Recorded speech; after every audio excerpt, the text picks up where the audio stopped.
사람이 성내는 것이 하나님의 일을 이루지 못하니라. 비폭력 대화 7번째 시간입니다. 사람을 움직이는 것은 심리입니다. 그리고 그 심리를 움직이는 것은 말입니다. 말 한마디로 천냥빛을 갚기도 하고, 말 한마디로 한 사람의 인생을 달라지기도 하고, 말 한마디로 온 나라가 위험에 빠지기도 하고, 말 한마디로 온 나라가 전쟁을 면하기도 하고, 말 한마디로 어떤 사람의 인생을 상처 속에서 살아가게 만들 수도 있습니다. 얼마 전에 어떤 사람을 만났는데요. 그분은 가족이 했던 말에 큰 상처를 입었습니다. 시간이 가도 그 말이 떠나지 않습니다. 말한 사람은 기억도 못할 것 같은데, 말한 사람은 기억도 못할 말에 너무 아픈 시간을 보내야 합니다. 지금 이 말이 남의 말같이 들리지 않는 분들이 계실 것입니다. 우리네 삶에서 너무 많이 일어나고 있는 일이기 때문입니다. 그 가해자가 나인 경우도 있습니다. 나는 내가 해놓고도 기억 못하는 말에 누군가는 아파하고 있습니다. 그런데 그 누군가가 이 세상에서 내가 가장 사랑하는 가족입니다. 우리는 상처 준 말에, 그 말에 사로잡혀서 그 말 안에 갇혀서 살아가는 경우도 있습니다. 헤어나지 못하기도 합니다. 아무것도 아닌 말인데요. 그냥 허공을 잠깐 울렸던 소리일 뿐인데요. 그 말이 너무 큰 위력을 발휘하기도 합니다. 우리가 이 귀한 설교 시간을 연속해서 사용하면서 비폭력 대화를 소개받는 이유기도 합니다. 주중에 비폭력 대화 연습 모임을 몇 번 가졌는데요. 그동안 11분이나 참석을 해주셨습니다. 우리 교회 출석 교인의 3분의 1을 넘는 숫자입니다. 제가 지난주에 이 모임에서 이제 이 비폭력 대화의 내용을 더 연습하고 더 공부해 나가시겠냐라고 물어봤습니다. 지난주 참석하신 분들은 모두 더 이어가기를 바란다고 말씀하시고, 책도 구입해서 더 깊이 있는 내용까지 다룰 수 있기를 바라는 분들도 계셨습니다. 저는 아직 고민입니다. 이 비폭력 대화를 설교 시간에 더 나누어야 할지, 오늘 마무리를 지을지, 아니면 앞으로 한두 주만 더 할지, 이런 고민 중에 있습니다. 제가 고민하는 이유는 앞으로 한 2년 정도만 계속 이 내용을 계속 반복하면 막 지루해지고 다 알고 그래서 재미없고 이럴 때까지 계속 반복해서 다루면, 그럼 우리가 점점 여기에 익숙해지고 이걸 사용할 수 있게 돼서, 그래서 우리 삶에 실제로 변화가 올 것 같은 그런 기대감 때문입니다. 근데 제가 오늘까지 설교한 것에서 이게 끝나면 이 대화를 익히는 일은 이제 개인적인 영역으로 넘어가게 되는데요. 그러면 그냥 그거는 좋은 이야기 듣고 끝난 것에서 그치게 될 확률이 높습니다. 변화는 찾아오지 않겠죠. 시간이 허락하시고 관심이 있으신 분은 연습 모임에 나오시면 좋으실 것 같습니다. 책을 시작하려고 하는데 시작할 때 같이 하시는 게 좋을 것 같습니다. 제가 첫 시간에 이런 말씀을 드렸습니다. 대화를 하고 계신가요? 말을 하고 계신가요? 대화와 말의 차이가 뭘까요? 자, 대화는 소통입니다. 쌍방통행입니다.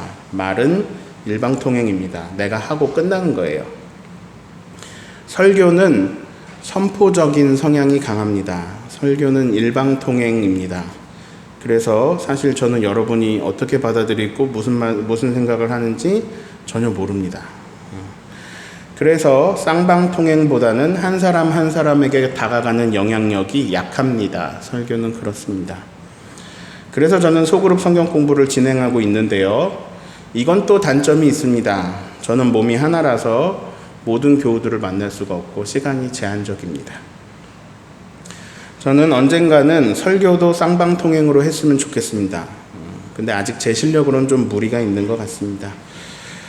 비폭력 대화에 대해서 공부할수록, 비폭력 대화에 대해 알아갈수록 이 비폭력 대화라는 것이 대화의 어떤 방법, 관찰, 느낌, 욕구, 부탁, 이 기술, 대화 기술을 익히는 것을 넘어서 있다라는 것을 깨달아가게 됩니다. 자, 그래도 이제 6주를 들으셔서 저한테 이제 6주간 소개받으셔서 이제 비폭력 대화하면 주보 앞에도 실려 있고 이제 대화 방법 4단계가 떠오르죠. 관느, 욕구 떠오를 겁니다. 자, 관찰, 이거 제가 설교 시간에 가볍게 다뤘고요. 느낌, 여기에서도 다뤘고요. 욕구 다뤘고요. 부탁 다루었습니다. 네 가지 다 했네요. 자, 그럼 오늘은 목사님이 뭘 말하려나? 맞춰보세요, 여러분. 제가 오늘 어떤 주제에 대해서 말할 것인가? 어떤 주제를 말할 것인가? 아니, 그걸 목사님 어떻게 합니까, 내가? 그런데, 눈치가 빠른 분들은 이제 설교 제목을 보실 거예요. 이런 말 할 거겠지? 그럼. 설교 제목이 뭐죠? 느낌과 욕구 알아보기. 아하, 관찰, 느낌, 욕구, 부탁 중에 느낌과 욕구를 좀 더 설명하나 보다. 이런 생각하실 수 있겠죠? 맞았습니다. 느낌과 욕구를 알아보는 걸 말할 거예요. 근데 전에 말했던 거랑은 조금 달라요. 그럼 저는 오늘 어떤 주제를 말할까요? 맞춰보세요. 자, 이제 단서가 뭐가 있을까요? 오늘 성경 말씀에서 찾을 수 있겠네요. 자, 야고보서 1장 19, 20절 읽습니다. 네, 사랑하는 형제들아, 너희가 알지니 사람마다 듣기는 속히 하고 말하기는 더디하며 성내기도 더디하라. 사람이 성내는 것이 하나님의 의를 이루지 못함이라. 자, 혹시 찾으셨습니까? 뭔 같아요? 제가 무슨 말 할 것 같아요? 성내지 말자? 비폭력 대화는 맞아요. 성내지 않기 위해 하는 거예요. 그거 말고 19절에서 찾아주시겠어요? 19절에서 무엇을 속히 하라 그러는데요. 듣기. 네, 우리는 지난 6주간에 비폭력적으로 말하기에 대해서 이야기를 나눴어요. 근데 이거는 비폭력 대화가 아니라 비폭력 말하기죠. 말은 일방통행이죠. 대화는 쌍방통행이죠. 그러면 대화를 하기 위해서 할 일이 두 가지예요. 하나는 말하기고 또 하나는 뭘까요? 듣기. 네. 오늘 말씀을 보니까요. 19절 보세요. 듣기가 중요한 것 같아요? 말하기가 더 중요한 것 같아요? 듣기는 속히 해라. 말하기는 더디해라. 자, 대화에서 듣기는 너무 중요한 영역입니다. 그래서 제가 첫 주에 좋은 팁을 드렸습니다. 3명이서 대화를 하는데 시간이 3분이 있습니다. 그럼 내가 몇 분을 말하고 몇 분을 듣는 게 좋을까요? 1분을 말하고 2분을 들어야죠. 네, 이것만 잘해도 상당히 평화로울 거예요. 자, 방금 듣기에서 중요한 말씀을 드렸습니다. 그건 시간입니다. 만약에 1대1의 대화라면 적어도 내가 반은 들어야 됩니다. 여러분, 자녀와 대화 시간이 얼마나 되십니까? 혹시 하루에 1시간 이상 자녀와 대화하는 분이 계시나요? 거의 없죠. 이런 분은 거의 없죠. 대화 시간 무척 짧습니다. 2초. 밥 먹어. 네. 이후에 또 2초. 밥 먹으랬지? 네. 근데 여기서 듣기는 없어요. 이건 대화가 아닙니다. 그냥 명령이죠. 우리가 가족 간에 막 대화하면서 사는 걸 꿈꾸잖아요. 근데 잘 들여다보세요. 말하고 듣고 이런 대화가 반복되는지, 아니면 누군가 명령하고 누군가 수행하고가 진행되고 있는지.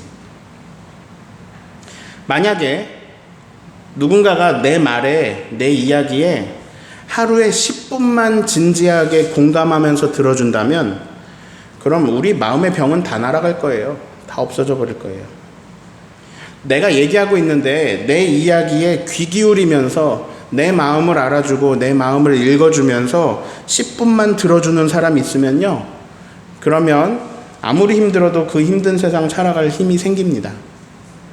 이 이야기는 무슨 이야기일까요? 만약에 내가 내 자녀의 이야기를 내가 들어준다면, 내 배우자의 이야기를 내가 들어준다면 나는 그들의 마음을 건강하게 하고 힘나게 할 수 있다는 이야기입니다. 따라합니다. 나에겐 그런 힘이 있다. 네. 근데 그게요, 막 어마어마하게 돈 들고 너무 괴롭거나 힘들어서 할 수 없고 이런 일이 아닙니다. 네, 그냥 들어주는 겁니다. 되게 어려운 일 이런 게 아니에요. 서울에 제가 아는 실력자 상담 선생님이 계시는데요. 10년 전에 이분이 50분의 상담하는 게 10만 원이었어요. 근데 어느 날은 이 내담자가 오셔가지고 그냥 인사하고 50분 내내 듣기만 하셨대요. 갈 때 인사하고. 근데 갈 때 인사하는데 그분이 그동안 제일 밝은 얼굴로 아주 기쁘게 10만 원을 주고 가셨대요. 여러분 어떠세요? 50분 이야기 들어주면 10만 원. 어때요? 시급 10만 원. 할래요? 하실만 하지 않으세요? 그냥 이분은 뭐 전문가지만 듣기만 하는 건 큰 기술이 필요 없습니다. 그냥 고개만 몇 번 잘 끄덕이면 돼요. 근데요, 그 50분에 10만 원 내고 상담받는 사람이 엄청 많아요. 줄 섰어요, 그 선생님한테. 무슨 말일까요? 그만큼 죽겠는 거예요. 힘들고요. 근데 들어줄 사람은 없어요. 내가 이 말을 안 하고는 죽을 것 같은데 내 말을 들어주는 사람이 없는 거죠. 자, 우리 가족 중에 그런 힘든 사람 없을까요? 있어요. 당장 내가 힘들잖아요. 내가. 근데 왜 상담사 선생님 안 찾아갈까요? 돈이 없어서요. 그리고 돈이 있어도 아까워서 못 가요. 이거 여러분 가겠습니까? 10년 전에 50분에 10만 원 내고 가겠습니까? 그런데 그러면 그 상담이 10만 원의 가치가 없느냐? 아니요. 가치로만 따지면 100만 원도 넘는 가치가 있어요. 이게 무슨 말일까요? 만약에 내가 내 자녀에게 그 자녀의 이야기를 내가 5분만 공감하면서 들어주면 내가 이 아이한테 10만 원 준 것보다 더 큰 일을 한 거예요. 내 배우자의 이야기를 그 마음을 읽어주면서 공감하면서 들어주면 내가 배우자한테 용돈 30만 원 준 것보다 더 큰 일을 한 거예요. 근데 우리가 이 좋은 걸 못한다. 잘 못한다. 왜냐? 누군가 내 마음 공감해주면서 그렇게 들어준 사람이 별로 없거든요. 만약에 주변에 그런 사람이 있다면 정말 감사할 일입니다. 만약에 그런 사람이 2명 이상 있다면 이거는 진짜 큰 행운입니다. 아주 복을 많이 받은 겁니다. 자, 없으면 어때요? 네, 주변에 그런 사람 없으면 어때요? 우리가 시작합시다. 준비물도 필요 없습니다. 돈도 필요 없고요. 듣기만 하면 됩니다. 여러분 집에 가서 열심히 들어주세요. 가정이 살아날 겁니다. 자, 교회는 좋은 장소입니다. 카페 가면요, 다른 사람이 들을까봐 큰 소리로 못하는 이야기들도 있잖아요. 근데 교회는 누구 눈치 안 보고 대화 나눌 수 있는 곳입니다. 여러분 오셔서 커피 드시면서 교회에서 대화 나누세요. 늘 열려 있습니다. 제일 좋은 거는요, 아무도 들어줄 사람 없어도 하나님께 말하는 겁니다. 좋은 거는요, 하나님은 내 말을 잘 안 끊으십니다. 가끔 끊으실 때도 있는데요, 이렇게 막 하나님한테 주절주절 얘기하면 종철아 이렇게 끊으실 때도 있어요. 근데 이거는 하나님과 소통하는 게 익숙하신 분들에게 일어나는 일이고, 하나님은 계속 들어주십니다. 계속 들어주세요. 이게 근데 하나님 눈에 안 보이고 하나님의 리액션이 안 느껴지고 안 보이니까 우리가 이걸 잘 못하는데요. 하나님한테 말하기 이거 못해요. 근데 진짜 하나님께 다 쏟아 놓아 보시면 좋겠습니다. 다 쏟아 놓으세요. 십자가 앞에 나와 제 짐을 풀었네. 짐을 다 풀어 놓으세요. 수고하고 무거운 짐진 자들아 다 내게로 오라. 와서 다 쏟아 놓으세요. 어떻게 생각하시냐면 하나님이 내 앞에 커피 이렇게 들고 계시다라고 생각하고 그냥 그렇게 주저리 말씀하세요. 근데 정말 다 듣고 계십니다. 그걸 어떻게 할 수 있느냐? 해보시기 바래요. 해보면 압니다. 강력 추천드립니다. 눈에 안 보이는 하나님께서 내 삶 속에서 일으키시는 리액션들에 아주 재밌으실 거예요. 무척 재밌으실 거예요. 하나님은 듣기 전문가입니다. 우리와 소통하고 싶어 하시고요. 우리하고 너무 소통하고 싶어 하세요. 그걸 굉장히 좋아하십니다. 우리 얘기 듣고 싶어 하십니다. 왜냐? 사랑하시기 때문입니다. 사랑해서 우리랑 관계하고 싶어하고 소통하고 싶어하고 우리 얘기 듣고 싶어해요. 자, 지금까지 이런 얘기를 나눴습니다. 일방적인 말만 오가는 그런 가정을 바꿔보자. 그 열쇠는 듣기에 있다. 듣기의 능력은 상상 초월이다. 50분 듣기는 100만 원 이상의 가치가 있다. 이런 얘기를 나눴습니다. 근데 비폭력 말하기가 아니고 비폭력 대화라고 했습니다. 비폭력 대화는 비폭력 듣기를 가르칩니다. 비폭력 듣기의 핵심이 오늘 설교 제목입니다. 느낌과 욕구 알아보기. 자, 비폭력 말하기의 핵심도 이거였습니다. 느낌과 욕구. 내 느낌, 내 욕구, 이게 뭔지 알고, 내가 뭘 느끼는지 알고, 내가 그 가운데 일어나는 내 욕구를 알고, 내 욕구가 충족되는데 상대방의 도움이 필요하다면, 그걸 상대방 기분 나쁘지 않게 구체적으로 부탁하는 거. 이게 비폭력 말하기예요. 자, 내 욕구를 상대방에게 잘 전달하는 게 이게 비폭력 말하기의 핵심입니다. 내가 말을 하는 이유는 내가 뭔가 원하는 게 있어서요. 목이 마르니까 물 주세요. 이런 말을 하는 거거든요. 식당에 갔어요. 김치가 더 먹고 싶어졌어요. 그럼 우리가 말을 합니다. 김치를 좀 더 주시겠어요? 예, 이렇게 욕구를 숨기지 않고 말하는 게 말하기의 방법입니다. 마찬가지입니다. 듣기의 핵심은 말하는 사람의 욕구를 듣는 겁니다. 자, 사람들은 자기 욕구를 숨깁니다. 그리고 이건 숨겨두고요. 각종 명분을 다 끌어와요. 그래서 이 명분으로 자기 욕구를 계속 표현합니다.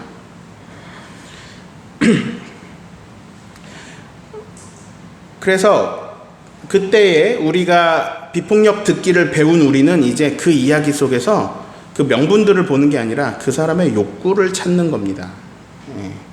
자, 느낌과 욕구는 한 세트입니다. 우리가 이 연습을 많이 해야 되는데요. 나는 무엇을 느끼는가? 내 느낌이라는 것은 내 욕구에서 나온 겁니다. 나는 무엇을 원하고 있기 때문에, 이게 욕구예요. 내가 원하는 거. 내가 무엇을 원하고 있기 때문에 이 상황에서 이런 걸 느끼고 있어요. 자, 그래서 이 느낌에 대한 핵심은 나의 욕구입니다. 나는 내 욕구가 충족되지 않으면 어떤 부정적인 느낌을 받습니다. 난 내 욕구가 충족되면 긍정적인 느낌을 받습니다. 자, 그래서 예를 들어서 내가 뭔가 기분이 좋습니다. 지금 막 어떤 내 느낌이 뭔가 그때 쾌적해요. 나는 쾌적한 환경에 있기를 바라는 내 욕구가 있습니다. 근데 에어컨이 있고 선풍기가 저를 쐬주니까 시원해서 기분이 좋은 거예요. 자, 내가 기분이 왜 좋은가? 욕구가 충족돼서 좋은 겁니다. 예를 들어서 내가 무화과를 한 입 딱 베어 물었는데 제 혀와 뇌에서 막 엄청난 좋은 느낌들이 막 났습니다. 이걸 우리가 표현하면 맛있다라고 표현하는데, 이건 내 욕구가 긍정적으로 채워졌다라는 신호입니다. 이 느낌이란 건 내 욕구가 채워졌다라는 신호예요. 자, 내가 누군가를 비난하고 있습니다. 비난은 좋은 말이 아니죠. 그러나 나도 모르게 막 비난을 하고 있습니다. 이것은 내가 뭔가 안 좋은 걸 느꼈기 때문에 일어나는 일입니다. 근데 그 근원을 살펴보면 어떤 내 욕구가 충족되지 않았기 때문에 그런 안 좋은 느낌이 일어났고, 그 결과 나는 그 느낌으로 비난을 한 겁니다. 예를 들어서 나는 존중받고 싶은 내 욕구가 있습니다. 난 존중받고 싶어 라는 욕구가 있는데, 그 욕구가 무너지면 그럼 나는 부정적인 느낌을 받게 되고, 그래서 나를 존중하지 않은 사람을 비난하게 되는 겁니다. 즉, 누군가 나를 비난했다는 것은 내 욕구가 충족되지 않았다는 걸 의미합니다. 순서를 볼까요? 충족되지 않은 욕구가 있습니다. 이게 근원입니다. 근원. 그 욕구에서 부정적인 느낌이 오고, 그 부정적인 느낌에서 부정적인 말하기가 나가는 겁니다. 이게 우리가 부정적으로 말하는 이유입니다. 자, 여태까지 배운 걸 좀 종합해 볼까요? 내가 누군가를 비난했다라는 건 그건 나에게 충족되지 않은 욕구가 있다라는 말입니다. 그러면 내가 살펴봐야 될 것은 무엇이냐? 내 욕구입니다. 뭐가 안 충족됐지? 제가 강조했죠? 내 느낌, 내 욕구. 남을 보는 게 아니라 나를 본다. 아이 메시지. 나를 본다. 나는 어떤 느낌을 받는가? 나는 이런 느낌을 하는데, 그럼 이런 느낌을 들게 하는 내 욕구는 무엇인가? 나의 어떤 욕구가 충족되지 않았기 때문에 나에게서 이런 관계를 멀어지게 하는, 이런 관계를 멀어지게 하는 비난, 이런 말이 왜 내가 나왔을까? 이걸 보는 겁니다. 이게 바로 오늘 설교 제목입니다. 느낌과 욕구를 알아보기. 자, 이게 말하기에서 지금 제가 하고 있었는데 이게 똑같이요 듣기에 적용이 됩니다. 자, 상대방이 나를 비난했습니다. 그럼 우리는 이것을 비난으로 듣고 감정이 상해버리죠. 그런데 비폭력 듣기에 훈련이 되면 이것을 감정으로 듣는 게 아니라, 이 사람이 나한테 감정을 섞어가지고 비난을 쏟아내는데 그 감정을 내가 듣는 게 아니라 그 비난 안에 담긴 상대방의 욕구를 듣는 데에 집중을 하게 됩니다. 배우자에게 비난을 들었습니다. 이때 날 비난하는 내용을 듣는 게 아니라 배우자는 지금 어떤 느낌을 받았는가, 충족되지 않은 배우자의 욕구가 무엇인가를 내가 듣는 겁니다. 그래서 비난을 들으면 우린 이렇게 됩니다. 비난 들으면 어때요? 뭐야? 왜 저렇게 말해? 지나 잘하지? 지는 뭘 잘해서? 이렇게 하죠, 우리는. 근데 여기서 만약에 우리가 더 성숙할 수 있다면 이것을 감정으로 받지 않고 그런 감정 상하게 하는 말을 하고 있는 상대방의 느낌과 욕구에 집중을 하는 겁니다. 그리고 그 느낌에 공감해주고 그 욕구를 물어봐 줍니다. 자, 선택적인 듣기를 하는 건데요. 무엇을 선택하여 듣는가? 말하기하고 완전 똑같습니다. 관찰, 느낌, 욕구, 부탁입니다. 자, 말하는 사람이 무엇을 말하고 있든 그 사람이 무엇을 관찰하고 있는지, 무엇을 보고 있는지, 근데 거기서 평가가 들어있는데 평가는 내가 빼내고 듣는 거예요. 그 사람의 관찰을 듣고, 그 사람이 무엇을 느끼는지 듣고, 그 사람이 무엇을 필요로 하고, 그 사람의 욕구를 듣고, 그 사람이 나한테 그러면 무엇을 부탁하고 있는가에 거기에 선택적으로 귀를 기울여 듣는 겁니다. 자, 비폭력 대화를 연구하고 전파한 로젠버그 박사의 말을 소개할게요. 위협적인 표현 뒤에는 자신의 욕구를 채우려고 우리에게 호소하는 사람이 있을 뿐이다. 누가 막 세게 말했어요. 그러면 그 얘기는 뭐냐면 난 이런 욕구가 있어요 라고 호소하는 거란 얘기예요. 자신에게 충족되지 않은 욕구를 표현하려고 우리에게 호소하느라고 위협적인 표현을 쓴다는 거죠. 자, 보세요. 나는 내 충족되지 않은 욕구를 표현하려고 상대방에게 위협적인 표현을 하고, 상대방은 그 상대방의 충족되지 않은 욕구를 표현하고 호소하려고 나한테 위협적인 표현을 하는 거죠. 그러니까 지금 문제는 뭐냐? 위협적인 표현들이 아니라 충족되지 않은 욕구들이 문제인 거예요. 즉, 우리는 말을 하고 있는데 우리는 우리의 욕구를 말하고 있습니다. 우리는 서로 욕구를 말하고 있습니다. 비폭력 대화는요, 비폭력적으로 말하고 비폭력적으로 듣는 거예요. 말하기에서 끝나는 게 아니고 듣기가 더 중요해요. 비폭력적으로 듣는 거예요. 그것은 무엇이냐? 나의 욕구를 말하고 상대방의 욕구를 듣는 겁니다. 자, 다 요약하고 다 약분하고 다 가지쳐내고 핵심만 말하면요, 내 욕구를 말하고 상대방의 욕구를 듣는 겁니다. 그리고 거기서 부탁을 하게 되죠. 상대방의 도움으로 내 욕구를 충족할 수 있는 거는 경우에는 부탁을 합니다. 마찬가지로 상대방도 자신의 욕구를 내 도움을 통해 충족할 수 있을 때는 부탁을 해오는 거죠.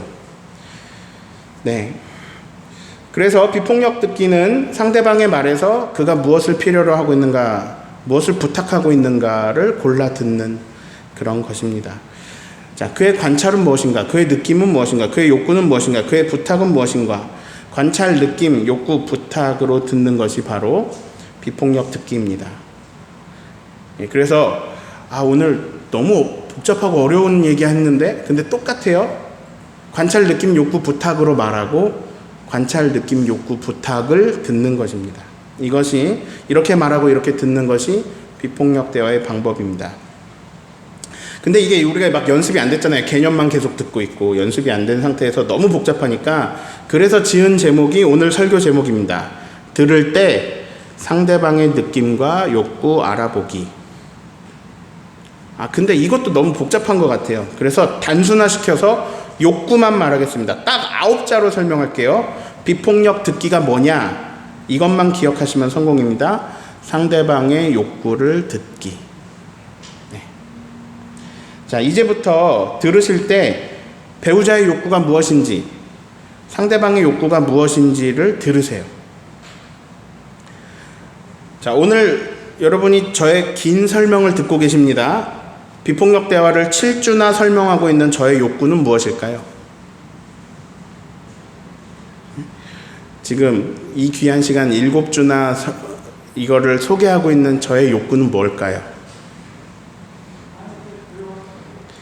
저의 목회 방향, 여러분을 향한 저의 욕구는 언제나 여러분의 행복입니다.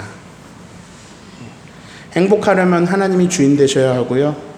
행복하려면 그 주인의 뜻에 따라 서로 사랑해야 됩니다. 사랑하고 사랑받는 것이 행복입니다. 저는 저와 여러분이 감정 소모만 왔다 갔다 하는 극심한 아무 말 대잔치 말고 서로의 욕구와 서로의 필요를 충족시켜주는 좋은 대화로 삶을 채워갔으면 좋겠습니다. 유튜브 돌려보시면 알 텐데요. 몇 주간 제가 설교를 이렇게 시작했습니다. 저는 요즘 고민이 있습니다. 비폭력 대화를 어떻게 하면 우리의 삶 속으로 가져가서 쓸 수 있을까 하는 방법적인 고민입니다. 이러고 시작했어요, 제가. 여기에 제 욕구를 담았습니다. 비폭력 대화를 어떻게 하면 우리의 삶 속에 가져가서 쓸 수 있을까? 자, 비폭력 대화는 욕구를 분명하게 말하는 게 포인트입니다. 저는 저의 욕구를 분명하게 말씀드리고 싶습니다. 여러분 행복하십시오. 행복하시길 바라요. 여러분의 가정에 평화가 흐르고 웃음소리가 흘러 넘치기를 진심으로 바랍니다. 네, 그러려면 말을 이쁘게 해야 됩니다. 그리고 말을 잘 들어야 됩니다. 우리 안에 좋은 소통이 일어나면 우리는 행복해집니다. 우리가 그렇게 지음을 받았거든요. 오늘 설교 제목 앞에요. 몇 글자만 더하면 비폭력 대화의 핵심 정도는 알게 되었다 말해도 될 것 같습니다. 몇 글자만 더 해볼게요. 자신의라는 걸 더해보고 다른 사람의라는 걸 넣어보겠습니다. 오늘 설교 제목이 느낌과 욕구 알아보기잖아요. 근데 자신의 느낌과 욕구 알아보기, 이거는 말하기입니다. 내 느낌과 욕구를 알아서 내 욕구를 말하는 것, 부탁하는 것. 그 다음에 들을 때는 뭐냐? 다른 사람의 느낌과 욕구를 알아보기, 다른 사람의 욕구를 듣는 겁니다. 그리고 그 사람이 하는 부탁을 듣는 것입니다. 이게 바로 비폭력 대화이고 이것이 평화로 가는 걸음입니다. 우리 주인이신 하나님의 뜻을 따라 그렇게 서로 사랑하면 우리는 행복합니다. 하나님이 우리를 그렇게 지으셨습니다. 그렇게 우리는 땅에서도 하나님 나라를 누릴 수 있습니다. 비폭력 대화가 좋은 도구가 되길 바라고요. 하나님의 나라가 여러분의 가정에, 일터에 임하기를 예수님의 이름으로 축원합니다. 기도하겠습니다. 성령